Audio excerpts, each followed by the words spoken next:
l'Assemblée nationale. Chaque chose a son temps. Au moins, il y a des solutions. Mais les gens qui ont fait bango na pété.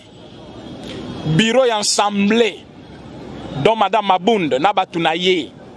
Ndenge bazana na mitu ya ba Congolais, bon considérer bango comme n'étant pas ba bureau et assemblée nationale. Pourquoi? Parce que bisonde tolobi yangote. Règlement d'ordre bango moko ba salinde elunguli bango. Bon message ko ya boyibi, bokei e mati to kota so boyibi lango suwapi. Marine space a ezo e ko contrôler ba mai nyoso tu wana. Abu o pia. Mbote na bande ko balandi nyonso ya lokito ya Congo TV na biki bosa ebele na mokili mobimba o bosepelaka kolanda chaîne na biso. Je salue déjà tout le monde oyo ba s'abonner na chaîne na biso pe ba oyo bazo continuer ko s'abonner pe ko partager ba vidéo na biso. Un grand merci au grand monsieur qu'on appelle monsieur Félix Foumou depuis la Suisse, na madame Séverine Foumou aussi, à toute l'équipe technique de lokito ya Congo TV. Tout ça wana biso stoyebi que sujet oyo toza na mikolo ezali à consultation et sur cela toza entouré na 3 présidents parlementaires ende tozo mona bango wana, l'autre à ma gauche des autres na droite na ngai. Donc c'est pour dire que toza les trio moko efficace oyo tokosola na bango pour ba minutes oyo bino boko permettre biso liboso ya ba téléphone na bino ba ordinateur na bino pour bolanda biso na boke binyo. So vraiment restez fidèles et branchés dans la chaîne Nabiso Lokito ya Congo TV, vous ne serez jamais dessus. Je passe déjà le micro à mes invités pour dire bonjour président René. Bonjour maman journaliste. Bonjour président Miriam. Bonjour maman journaliste. Bonjour président. Bonjour maman journaliste. Voilà tout ça wana ndenge kaka touti koloba consultation et bandaki to meka ko solo la déroulement ya consultation depuis kino mokolo ya lelo to passer na bon micro na président René pour ameka aussi la biso ta synthèse ya déroulement ya consultation. Merci beaucoup.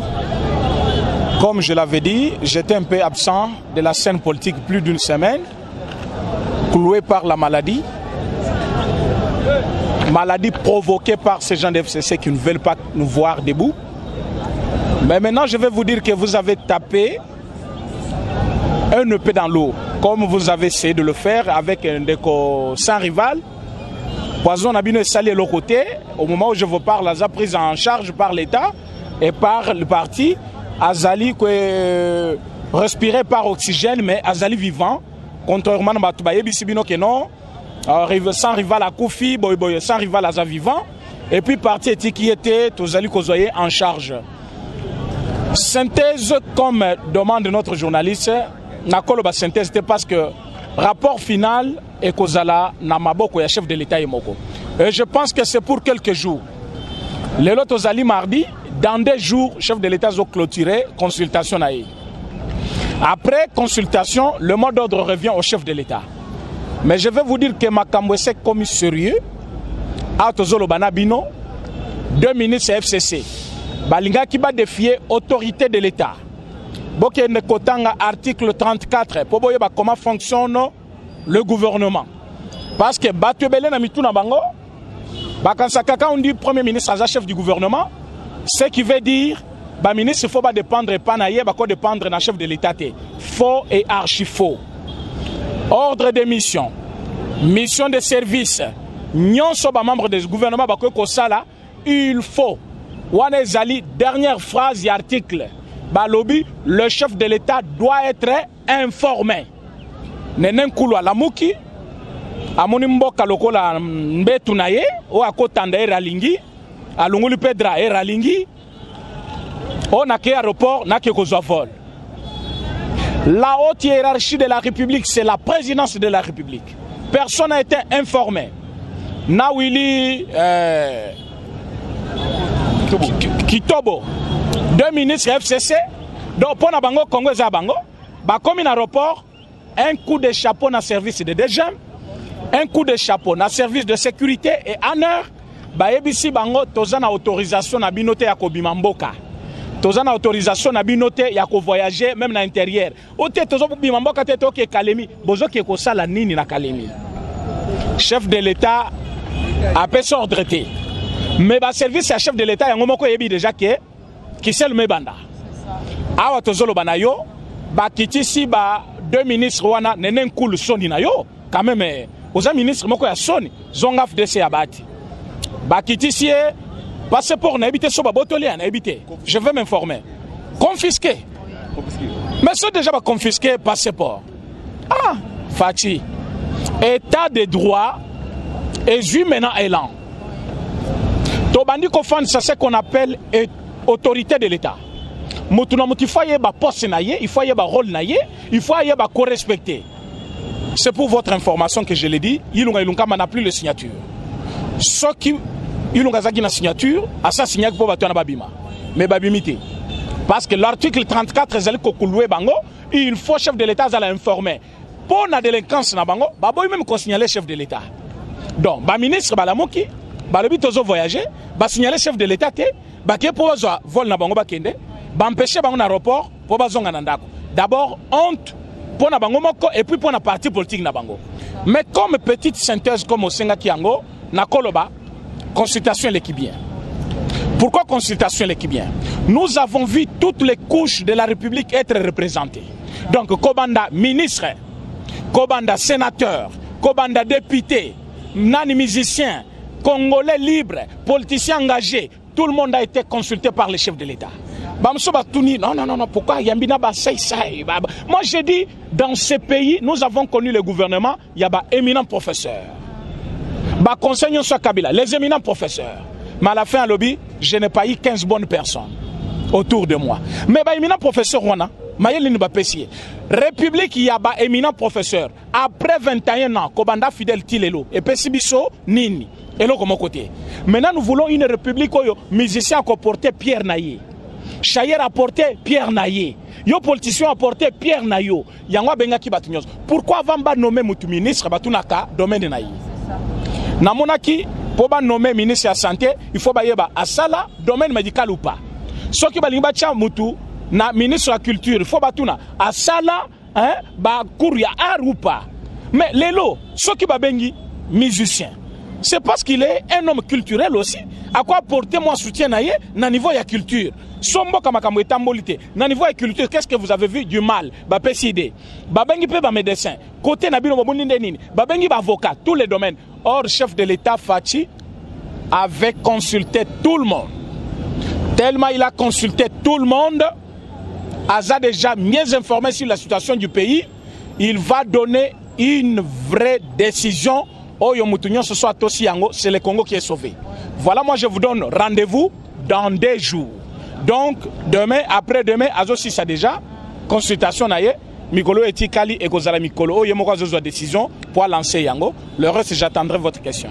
Voilà, Yoki Bongondenge, président René Tiassouma a passé vraiment, moi complément à président Miyake, à ce qui concerne toujours la consultation déroulement. Oui, merci vraiment. Merci maman, journaliste, bravo, na chef de l'État. Na histoire ya Congo, c'est la première fois Fati. Président Nabiso ayamba ba comédien, hein, ba artiste, surtout ba musicien. Depuis l'indépendance, c'est ça la matière. Parce que Congo, ça a besoin de développement et ça a besoin de paix et sécurité. Ici, ça va, mais là-bas, chaos. Parce que agitation, débandage.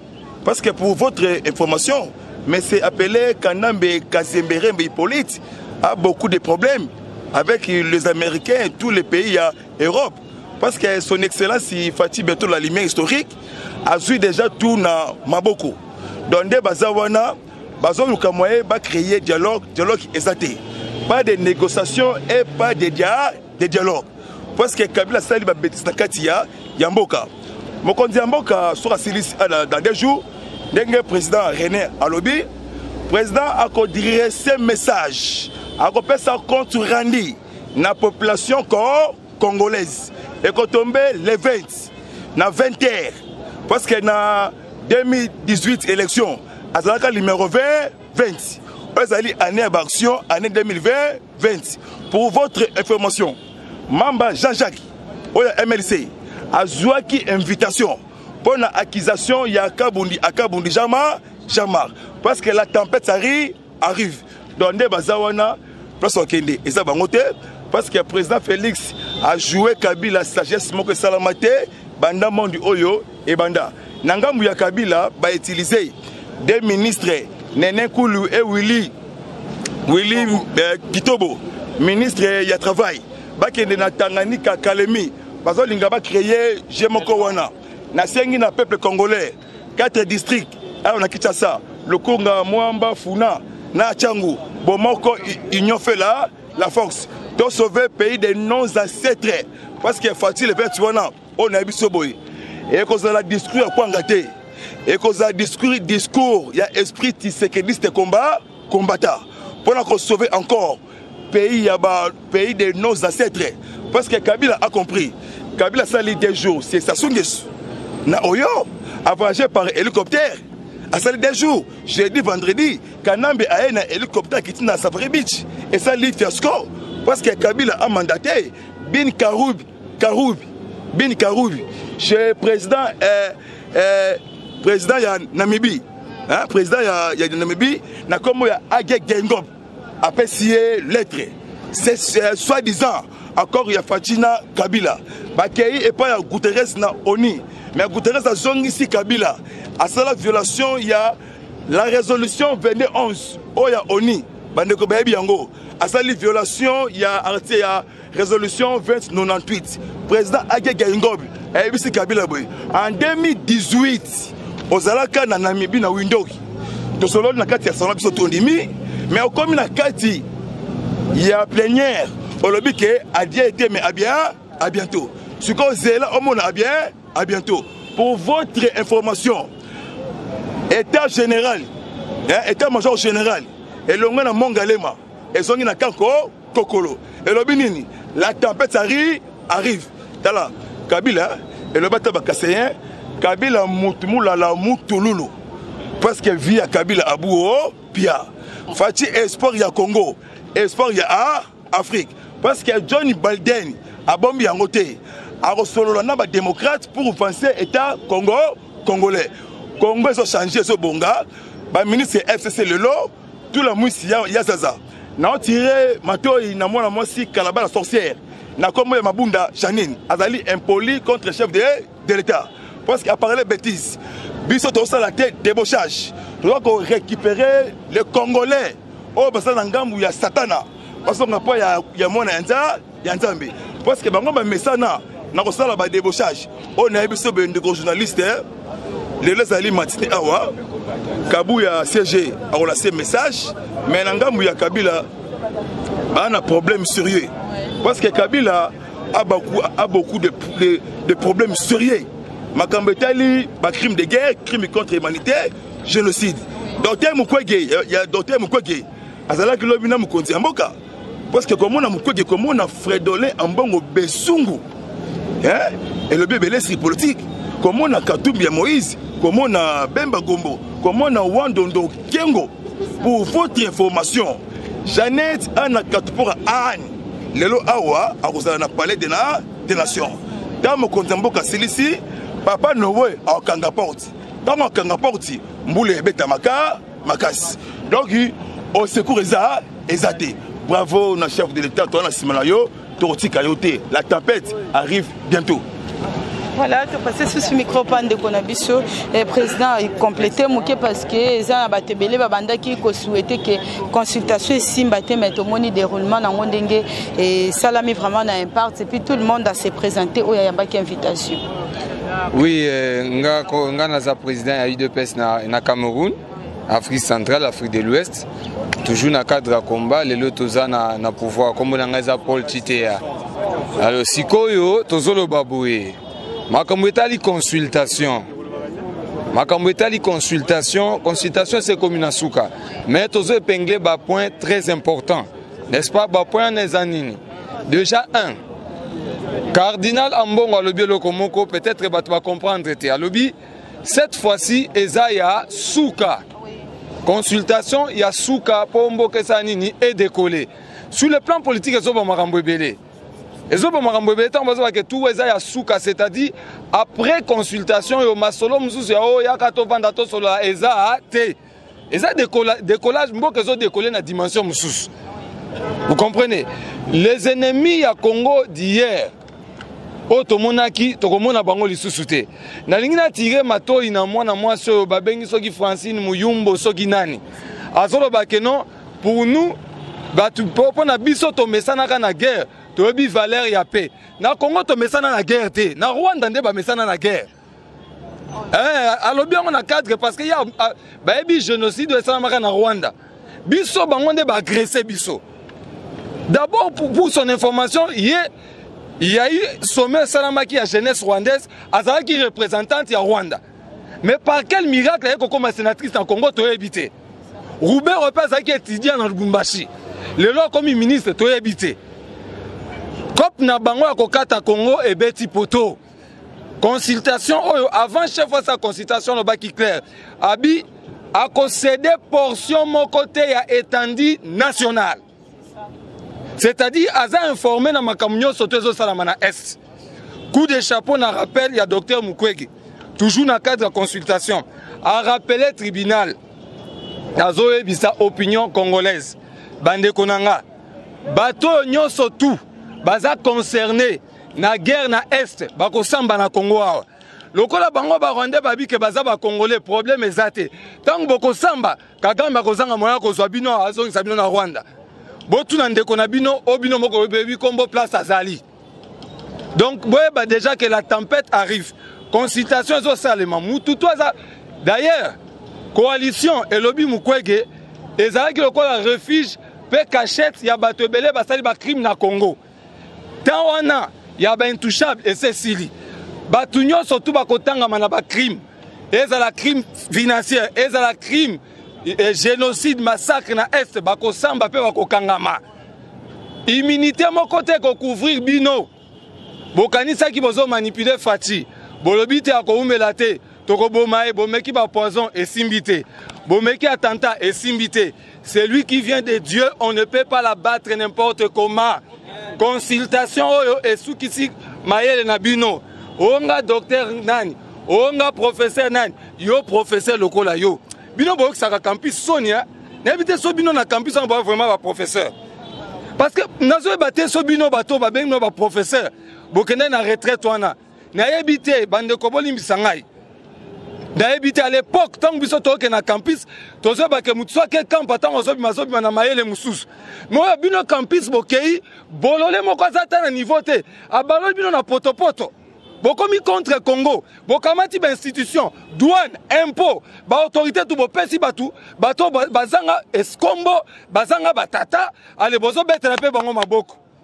Ata basalaka bazo bango. Toyebisa kibino, nous allons déboulonner, déboulonnage et bandits. Tout ça n'a pas ça qu'on déboucheté. Non. Attention. Dans le bien attention. Nous allons corriger. Mutubusu ba bengi soki docteur oyo na habite oxygène na thème na robengo zo baté pour esabienté mais on sali busoba na bengi zo baté mo sali busoba ya koloba ke non bazo débaucher bazo pesa $7,000 ah ndeko nga naza combattant ba pesa ngata $7,000 wana te combat to sai pendant 37 ans to sonyo to monyango te to vandiki ma bozo continuer ka ko yiba ko détourner bongo fati o nga na yebi oyo Tshisekedi Tshilombo azo bena 7,000 apesa au député pour Landaye. À titre de rappel, Bozo qui m'a dit dissolution, tout ça la clair. Bozo qui m'a dit dissolution, bon, il va débaucher Bino. Je corrige ce monsieur FCC. Bozo qui m'a dit dissolution, et ça débauchage, soit va dissoudre, bon, comme il va chômeur, match s'il a raté et s'il. Mais dans le cadre, c'est quoi, haute sagesse, haute politique, il faut pas bien que Sabino Bayo Kabino Kaka.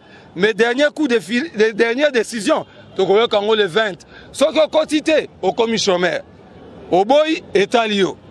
Alors, bon, tu as débauché, toi, on ne débauche pas. Ces députés, basés conscience que Babanda Beta Bomba Mbata la Kingakat, yo men de Tata Mbozo Rata Sonité. Combien de fois va bêta yo?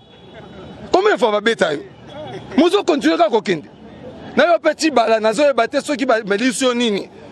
Aucun coup no na Kabila alliance amneza so yandenge don. Yo sali alliance na Rwanda pour Congo kufa. Yo ndem to kufa. Congo est koufaté. Le Congo appartient à Dieu, le Congo appartient aux Congolais. Le Congo pour les Congolais, le Rwanda pour les Rwandais. Fin de citation. Boko ata bosali ba désordre, kala mingi te tokota la bino. Soki boko kota sous, n'est-ce pas na Rwanda? baisse pourcentage ya minéraux ekiti te bo mesala ekoya boyibi bokei emati tokotala so boyibe lango suwapi marine space a eko contrôler ba mai nyonso tu wana abu o pia. Voilà, Toyoki Bongo Ndekonabiso, président Paul Twitea, n'est vraiment à compléter à ce qui concerne le déroulement. Il y a consultation à Bissotozongi sur ce Kapandeko Paul Twitea, Toyoki au lobby, Bamakamke Bino Bozo débauché, Batouté, mais alors que Zolo Bamabongo c'est juste pour qu'on dépeuple FCC, Boya ko peuple cash, et ça bongo. Maman, IDP ça n'attend qu'au débauché, Nazo revenir. Calcul les a simple. Boyoki Mouindo, Alobinin, Abi, Basalaka dissolution, toke na élection. Maman, so toke na élection. Na ebso que ba député to so mona na ba voter mutute. Vérité ça monko. So toke na élection, ba yebi. Ba votaka bangote, ba somba ba siège wana. Mututo yebi ngo ba somba ba siège. Ba lo ba ko ba kabela fati pouvoir. Maman, ba kabela mutu pouvoir. Ba kabela mutu pouvoir. Pouvoir à IDP Tosali 37 ans. Maman baboma bande kona biso na ba marcha ba massacre baboma banda Mobutu biso depuis 90. Banda Mobutu to kol na IDP. Ba gaz ti lelo. To kima pembo kaka pona makambo IDP so. To zongi lisusu. Bongo sikoyo ça que biso pouvoir na ba pesi bisongo. Le pouvoir ne se donne pas cadeau, le pouvoir s'arrache. Et écoutez bien, l'UDPS n'a pas combattu pendant 37 ans pour faire cadeau à quelqu'un que nous oyepe bapé sur kaboté. Nastati Nabsobabi, nous luttons de manière pacifique, démocratique, pour conquérir le pouvoir de cette façon-là, afin de le conserver le plus longtemps possible. Le pouvoir se conserve. Et si aujourd'hui tu habites ça, élection par anticipativement, tu vas gagner. Tu vas majorité n'a pété. Na pété. Na ça. Heureusement on a pété. Siko bango, nenge bazana bayebi que nos carrière ça nini esili. Siko eza lokola mutu asa choli déjà. Loboko to ko mona ka fa ça nini asimba abima. Bazaki déjà ko chola. Siko to tendre bango loboko na consultation. Consultation ça débauchage te. Tango ba okika que consultation, bango na bango ba bando bendan. Moto mon nenge betemboy. Faut comprendre que j'ai changé. Ce qui te quotité, bisoto zangi boulot. Pour moutoua signature, eza fati, eza kabilate. Eza fati, eza kabilate. Et puis, ndenge quand de koto le bas, maman nazan ensemble, nazo kele mawa, nazo kele mawa. Ça dit place mokonza tchakiye. Écoutez, non. L'endroit où le président tchaki, madame la présidente, ex-présidente Assemblée nationale, ce que ça ne passe c'est à Lyon. Mais ça déjà expo na biso. Ah maman, quand c'est là, dans quelques jours, tu sais. Naïf ça qui ne comment tu vends un habit, ministre on a besoin de missionnaires. Oh t'es basé en place, parce que tu vas mon avion. Yo en fonction pas qui ton avion. Oh il nous cambe ngabi, na il nous cambe. Na besoin de missionnaires. Oh t'es, moi je connais. So babi premier ministre ngabi na minute mboka eta mona lobaka moko ya président. Ce qui est en fonction de qui tu vas prendre. Il y a un bengi exit pour échanger.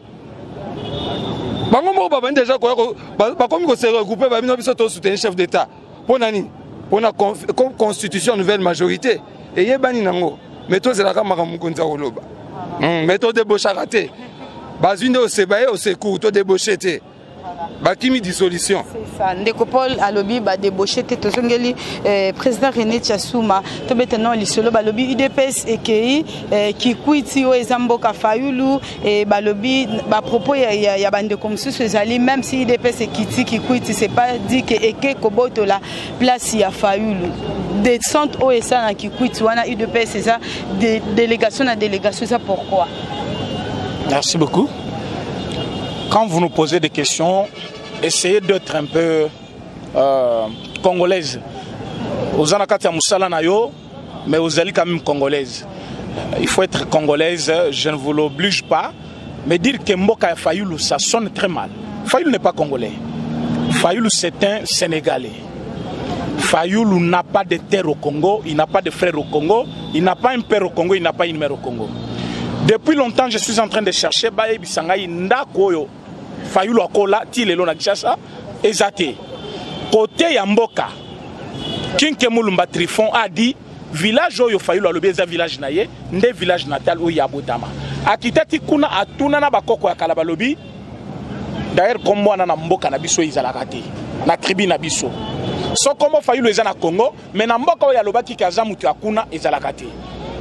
Nous sommes dans notre pays. Vous savez, frontière ya Bandundu, c'est le Kasaï. Mboka ya Etienne Tshisekedi, c'est le Kasaï. Ba Kasaï Babali, Batua Bandundu, Babali, Batua Kasaï. Nous sommes un pays, une nation. Nous sommes ensemble des années. Ce qui parti aux alliés mieux implantés, c'est le parti UDPS. Namonelelo Willy Michi qui n'a bossolo na politique pour la toute première fois. Il a affirmé cela pour dire que le parti Nyonso Basala Kamaseki, parti politique na Congo Zamoko, c'est l'UDPS. Batune meyo lobaki, tu sais que je suis à Kozongate. Abi botikala kota la cassette wana te bako sabino. Bocha cassette mobimba. J'avais dit que comme ba PC 500 denga kebo a Kozongate parce que c'est l'institution na point na yete. A Kozonga po c'est la musala na te. Mais et coïncide na liwana ye, ba la tsanga maloba na comme si moi je suis de l'UDPS. Willy Michiki qui dit ça. Les lots à la télévision. J'ai vite compris quoi. Au moins tous ces gens que vous voyez, oh les Fayulu, les Katumbi, les Mbemba, les Bazaïba, Bayebi qui est parti politique à solo na Congo c'est l'UDPS. Descente à UDPS na Bandundu c'est avec double mission. Mission ya Liboso, demain nous allons fêter une journée de la base.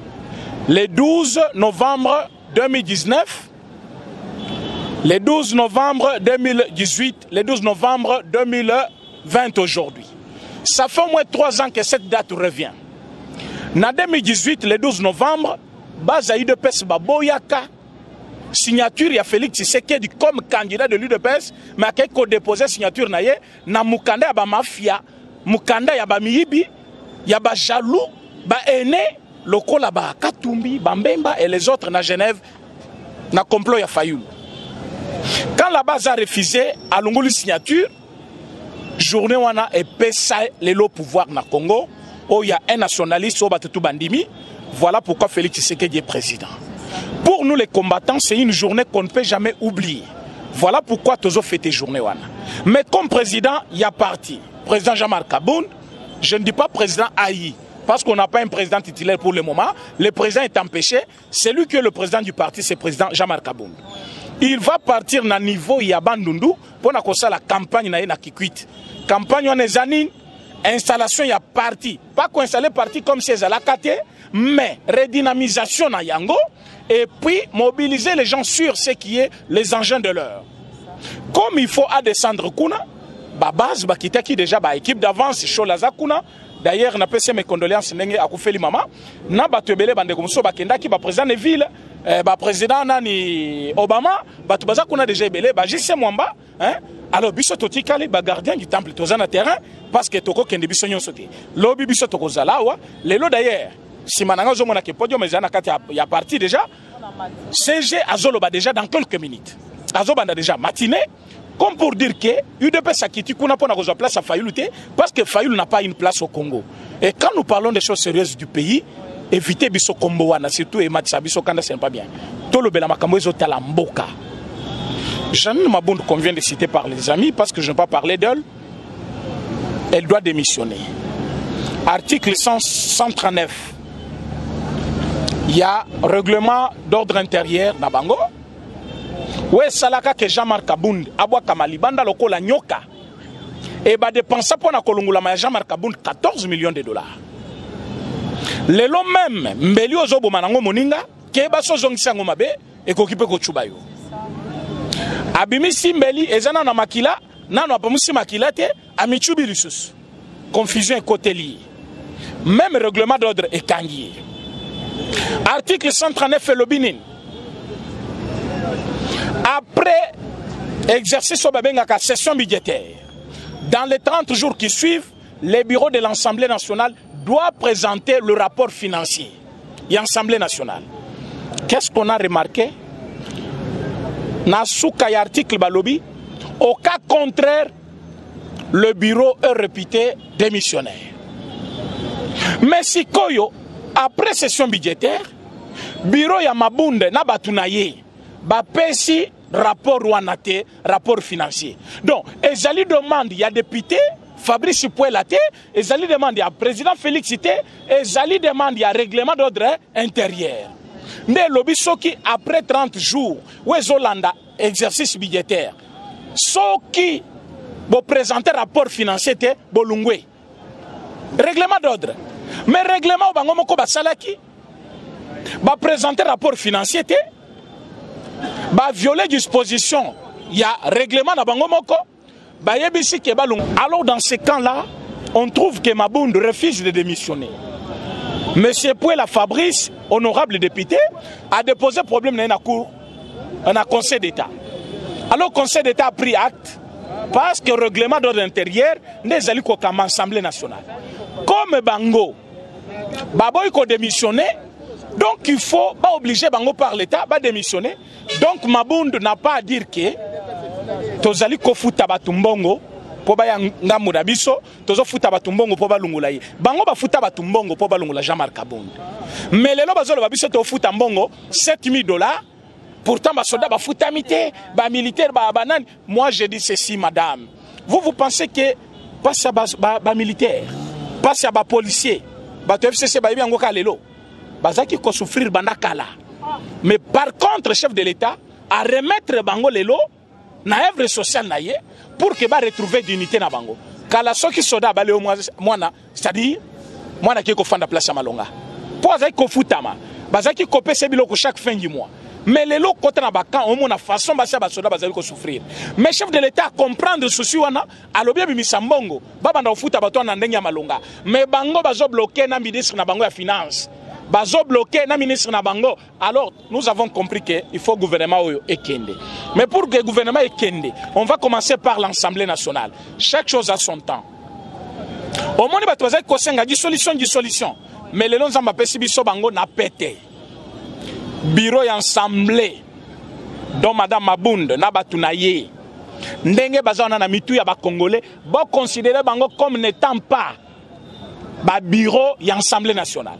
Pourquoi? Parce que bisonde tolobi yango te. Règlement d'ordre bango moko basalinde elunguli bango. Règlement et lobby ceux qui ont déposé rapport wanate dans les 30 jours. C'est-à-dire ceux qui un mois ici au lungwe. Basse balekisi plus de 3 mois au tozolo banabino. Batikala ko déposer des rapports wanate. Donc Naminito Mabund n'est plus président de l'Assemblée nationale. Azo engagé président ni assemblée par défaut. Maintenant comme Fabrice Puela a déposé plainte, il faut maintenant chef de l'État Zomakamwana en marche. Maintenant chef de l'État Kozongo, Barolobano, acharnement. Pourtant, règlement Yango Mokonde est de finir Yango. Alors Mabund doit avoir quand même ce qu'on appelle l'élégance en parlant. Chef de l'État, président chef de l'État, et sa première institution à pays, Azamuninga na Bangote. Bazali Kobi Kamouke parce que je vous ai dit que j'étais malade plus d'une semaine à la maison. Comme vous me voyez là, façon à l'obakeza, au nazolobate, au ebi yango bien. Mais je suis en train de dire à tout le monde une chose. Que Ngambou, il y a chef de l'État, Ngambou, il y a raison à minute. Biden n'est pas venu pour Kolongo, la chef de l'État.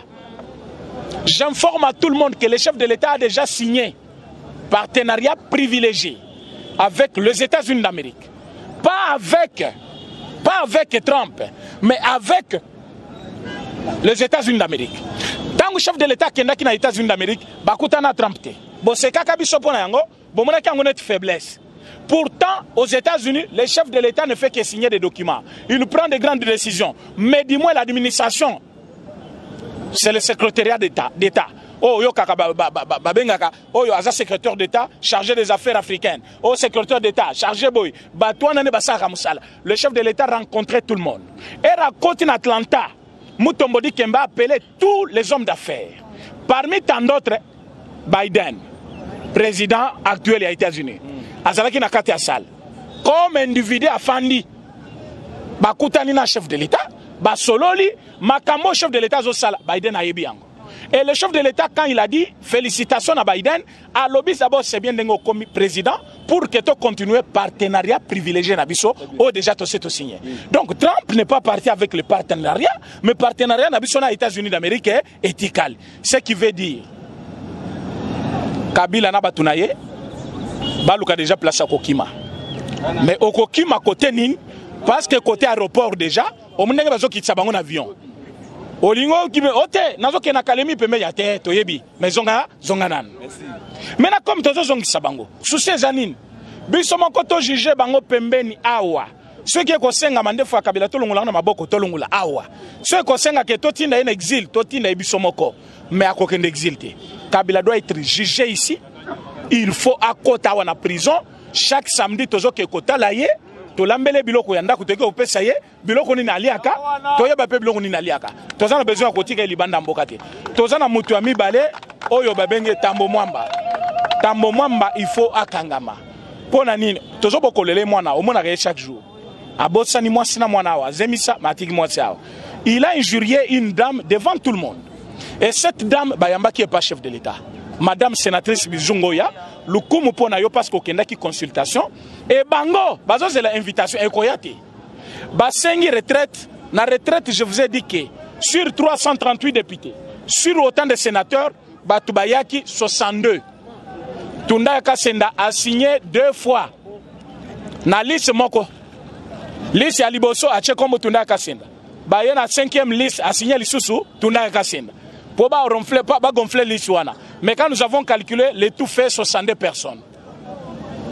Kabila informé de la situation bandeko bazana information te Kabila n'est pas arrivé na Safari Beach abenga kibango tellement yo amoni ke korom ezaki atteinte ezaki soni ponayi babengi d'ailleurs prophète mokona politique mutakoza la ndoki akoza la magicien ne fils ka sala musala na ye babengi ndoki non talela biso na bato bafandi nana zali ko maltraité nani ko nana zali traître na kati na biso prophète babengaki aikai ko kangana ni nani Lambert Mende oh Lambert Mende azandoki yende azali traître ya FCC. Mais comment on peut humilier un grand homme?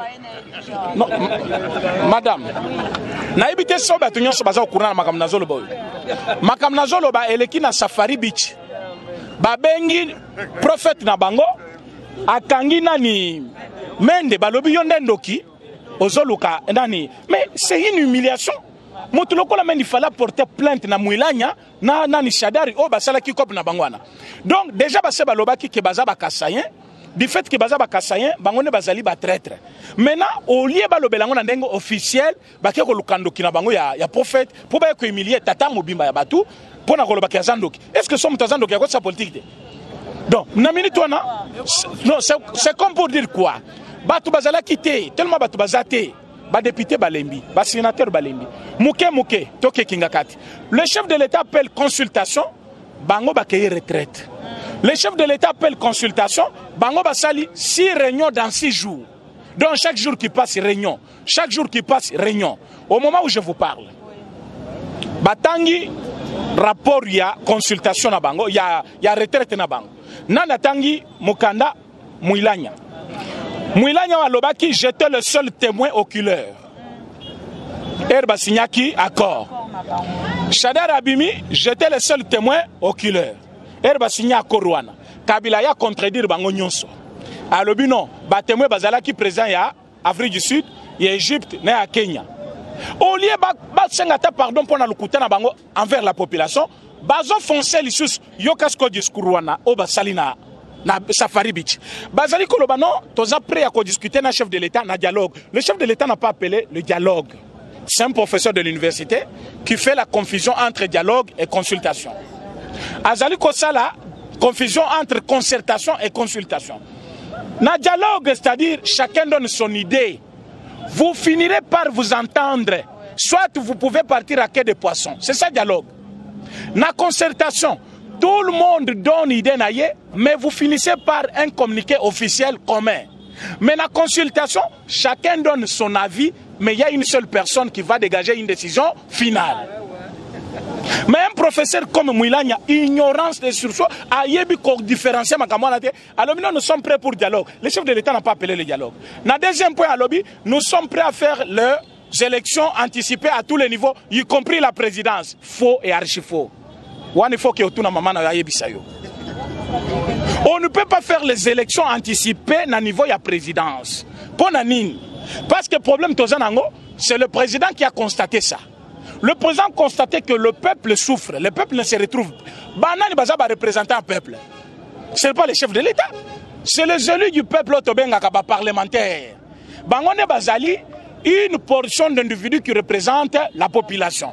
Mais le chef de l'État a un mandat du peuple pour contrôler l'exécutif national.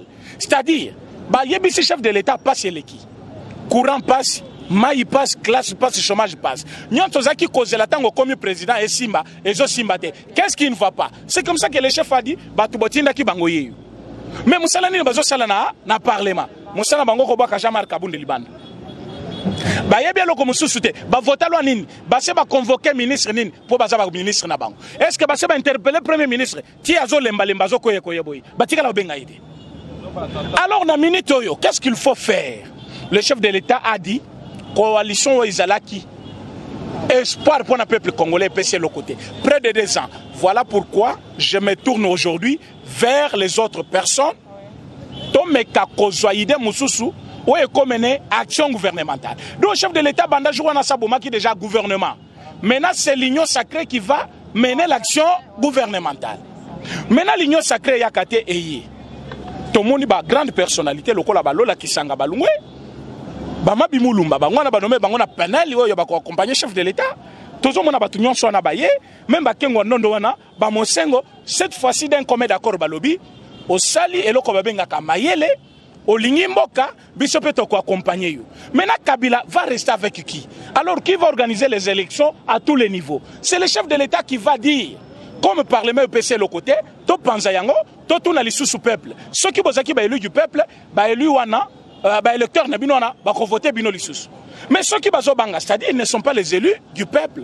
À ce niveau-là, Mouilanya doit connaître des choses. Soit, Panzi Parlement, révoquer le gouvernement, n'a pas ministre naïe. Le chef de l'État contrôle tout parce qu'il contrôle déjà. Parce que Boya Bake Kobanda jour a prononcé un discours, Kobanda annulation. Il y a un conseil des ministres, c'est le chef de l'État qui est le seul chef de l'État et le premier ministre. Il fait les deux. Ce qui l'ont salé le qu'on a à cause de frappe dans nos monatés. Parce que le chef de l'État comprend déjà qu'il ne travaille pas librement. Azali n'a pas lié. Comme il a le même lié, il faut l'aider. Voilà pourquoi le chef de l'État ne peut pas faire les élections anticipées à tous les niveaux. Ça, c'est pour répondre à Mouilani. Le troisième point, à lobby, majorité Ezaya Bisso. Et on ne peut pas changer une majorité au cours d'une législation. C'est faux et archi faux. Nakat, il y a législation, on peut changer une majorité. Comment? Mais je pense qu'il faut dans cette émission Mobimba pour nous expliquer Bango Kambouane. Comment? Parce que ceux qui majorité sont pèsent au peuple zélaté. Chef de l'État pense à Parlement. Alors ça pense au Parlement à cause de la majorité Moussous. On peut avoir une autre majorité, mais dans la législature, Moko est chef de l'État, Zakaka, président de la République. Mais un professeur de l'université ne connaît pas tout ça. Alors, je vais dire ceci. Je me poumonne, mais je suis malade. Pourquoi je l'ai dit? Discours, il y a chef de l'État à Koloba. Entre vendredi ou samedi, il y a semaine au Tozali. Je vous dis, c'est le seul espoir qui nous reste, le seul espoir. Ce qui botike discours wane ko ina mai mbokekei. Il faut tous à la sima discours soit lobby système ya mukwate donc to landi bangonda kunandako. Donc soit lobby ke mutwa kacha maite botika mutwa ke. Donc ce qui bo lobby chef de l'État lobby bino bo fandi bozo talaboy. Nous allons regretter mbokesekei. Mais Kagame est mourant. Mutobasali nani a cerveau azali suna vie ya mulaite même so bozo mona za debout azali susute et panaye président Yaka ebisibino bazala kiawa premier producteur mondial na casterite mais ezana province nini ya Rwanda ezate mais lelo autozolo banabino shit total mais pourquoi bazo ko yeba lisusu casterite kunate donc bazo ko kalisusu te pona nini parce que chef de l'État contrôle maintenant province ya nyonso o bazaki ko ya koyiba et pour votre information chef d'état-major Général Mbala, Oboyebiwana, Azakana Bounya, ça fait 3 mois maintenant. Awaya Kande Kotambola, Kosala, Bamisala, Bangu Bangu, à comment Kofanda Kuna, à contrôler. C'est-à-dire le chef de l'État Kalate, Bokoyoka Boum, Soboyoka comme Kofanda Kuna Bobangate.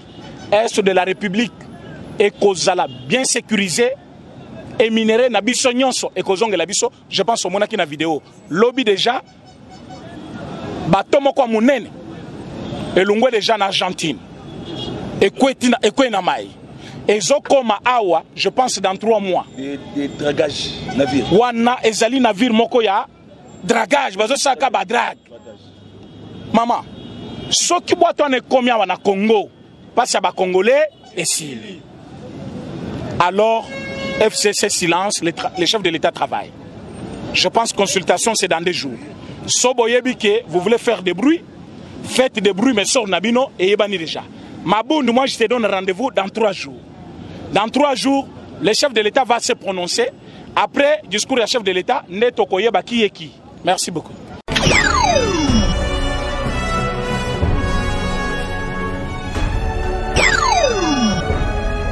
L'Assemblée nationale, chaque chose a son temps. Au moins, il y a des solutions. Mais les gens ont fait bango na pété. Bureau et assemblée, dont Madame Mabound, na batunaye. Ndenge bazana na mitu ya ba Congolais, bon considérer bango comme n'étant pas ba bureau et assemblée nationale. Pourquoi? Parce que bisonde tolobi yangote. Règlement d'ordre bango moko ba salinde elunguli bango. Bon message koya boyibi, bokei e matito kotala so boyibe lango suwapi. Marine space a eko contrôler ba mai nyoso tuana. Abu o pia.